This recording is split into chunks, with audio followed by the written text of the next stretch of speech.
So this lesson I'm going to take you through how to multiply and divide algebraic fractions. Basically, if you know how to divide an algebraic fraction, you should be able to multiply as well because the rules are pretty much the same. So when you're dividing an algebraic fraction, you invert the second fraction. So you basically make the reciprocal for the second fraction, and then you change the division sign to a multiplication sign, just like you would for when you divide fractions, basically.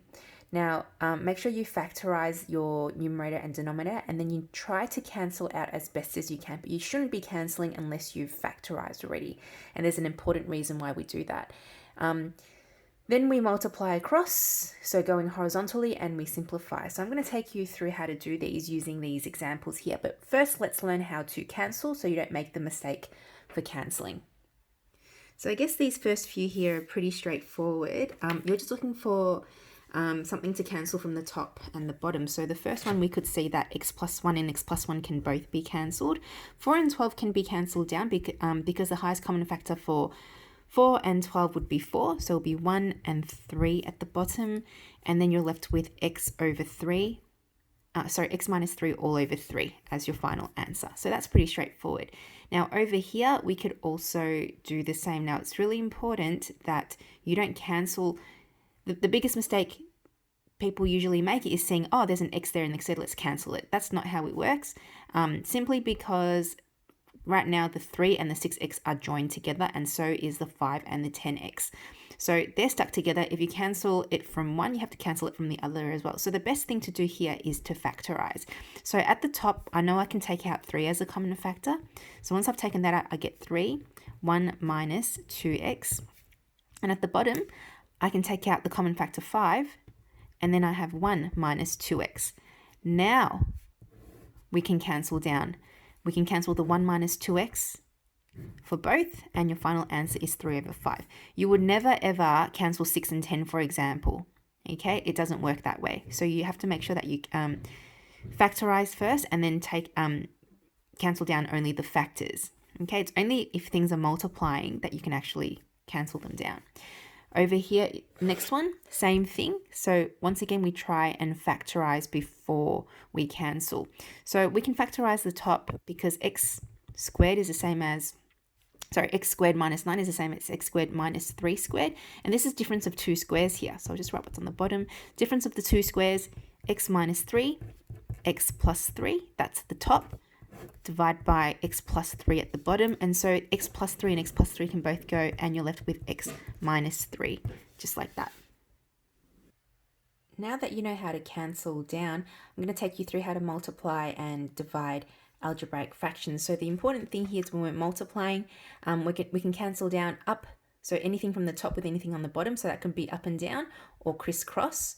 And if we're dividing, we have to make sure that we invert the second fraction and change the division sign to a multiplication sign. So basically, once you can do that, you just apply the rules for multiplication. So I'm going to take you through these 3 examples. So the first one is multiplication, and we look for things to cancel down as best as we can. So everything's already factorized, so all I'm doing now is cancel what I can. So I can see that I can cancel the x minus 3 down, so they disappear. I can cancel down the x plus 1 and x plus 1 right here.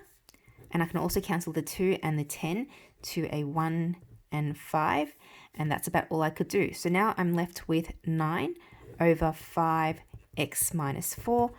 And if we want to simplify that, that will just be 9 over 5x minus 20. Really easy. Now this one just it's pretty much the same, but just one more step. We have to change that symbol here to a multiplication and then invert the second fraction. So this top fraction here should read x minus 1 at the top over 2x plus 2 at the bottom. And then we can start looking for things to cancel. So I can see that I can cancel the x minus 1 with that one there. I can cancel the x plus 2 with that x plus 2 there. And that is the best I could do. So I'm left with 4 over x minus 2 over x. And that can, and then there's a 2 there, that's 2x at the bottom. Which means I can cancel the 2 and the 4 to a 2 and a 1. And that gives me 2x minus 4 over x. And that's the best I can do for this one. And over to our last one. Now, nothing's factorized for you, so you actually have to factorize everything that you can factorize before you go ahead and simplify. So at the very top, so I'm going to do it individually. Let's mark that as 1, 2, 3, and 4. Let's factorize 1 to begin with. So I've got x squared minus 5x plus 6. I'm going to apply the cross method to factorize. That's x, and that would be 3 and 2 minus minus. And so at the top here, x minus 3 and x minus 2. Okay, now with 18, I can't factorize that, so I'm just going to leave that as 18. With 3, I can factorize by taking out the common factor. So 6, our common factor is 6, take that out, it leaves us with x plus 2. And at the bottom here, I can factorize that as difference of 2 squares. So 4, just so you can see what I'm doing. That's going to be x squared minus 2 squared. That would give us x minus 2 and x plus 2. So I'll just fill that in here. X minus 2, x plus 2. And then I can put everything back into the original so you can see what I'm doing. So factorize for 1 would be x minus 3, x minus 2, all over 18. So it's exactly the same except I've factorized it. Multiplied with 6, x plus 2. And at the bottom, x minus 2, x plus 2. And here we can start to cancel things down. So I know the x plus 2 can go away. The x minus 2 can go away. 6 and 18, highest common factor is 6. So that will be 1 and 3. And so our final answer is multiplying across is going to be x minus 3 over 3.